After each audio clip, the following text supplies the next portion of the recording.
100 రోజుల పాలన సంబరాలకి ఎన్డీఏ కూటమి ప్రభుత్వం తెలుగుదేశం నేతృత్వంలోని కూటమి ప్రభుత్వం సిద్ధమవుతుంటే ఆ సందర్భంగా ఇంతవరకు అసలు ఉన్నారా లేదా ఏమైపోయారో మాట్లాడట్లేదు ఈయన పార్టీ మారేశారా అనుకుంటే మాజీ ఆర్థిక మంత్రి బుగ్గన రాజేంద్రనాథ్ రెడ్డి బయటకు వచ్చారు. 100 రోజుల పాలన ప్రజలకు ఏం చేశారో చెప్పాలని నిలదీశారు.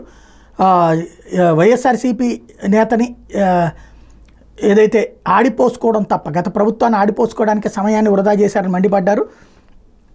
బడ్జెట్ కూడా ప్రవేశపెట్టలేని దినస్థితిలో ఏపీ ఉందని ఎద్దేవా చేశారు. కూటమి ప్రభుత్వంపై ప్రజల్లో అసంతృప్తి పెరుగుతోంది. సూపర్ 6 అమలు గురించి మహిళలు వృద్ధులు ప్రశ్నిస్తున్నారు. ప్రభుత్వం గ్రామాల్లో పార్టీల పేరుతో దాడులు చేయడానికి సమయాన్ని వృధా చేస్తోంది.